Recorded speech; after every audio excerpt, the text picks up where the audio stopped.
Hello बच्चों, चलिए प्रश्न को पढ़ते हैं। तेलों का कठोरीकरण क्या है, इसमें प्रयुक्त उत्प्रेरक का नाम लिखिए। तो आइए बच्चों, मुख्य अवधारणा को समझते हुए हम इस प्रश्न को हल करते हैं।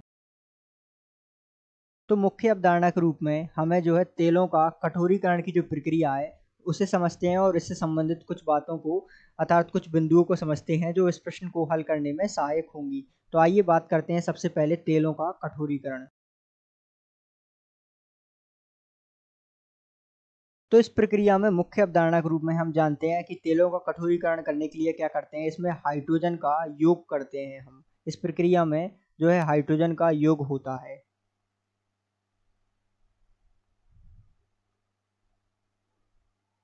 अर्थात जो असंतृप्त कार्बन होते हैं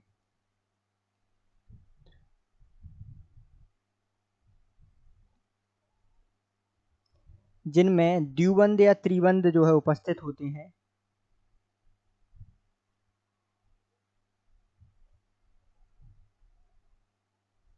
कुछ इस प्रकार जो है द्विबंध तथा कुछ इस प्रकार त्रिबंध उपस्थित होते हैं, उनको हम जो है संतृप्त कार्बन में अर्थात हाइड्रोजन के योग द्वारा किस में बदलते हैं, संतृप्त कार्बन में।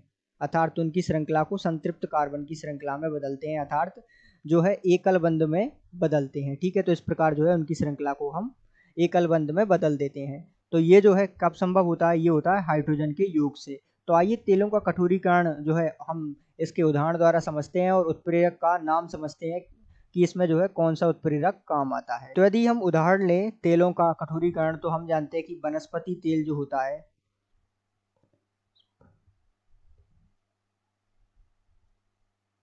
एक तरह से ये असंतृप्त होता है, जिसमें हम हाइड्रोजन का योग करते हैं और ये जो प्रक्रिया होती है वो Ni अर्थात निखिल उत्प्रेरक की उपस्थिति में कितने ताप पर संपन्न होती है, तो इसका ताप होता है 473 केल्विन ताप पर जो है ये प्रक्रिया संपन्न होती है। और यहाँ जो है हमें संतृप्त श्रृंखला अर्थात वनस्पति घी प्राप्त होता है।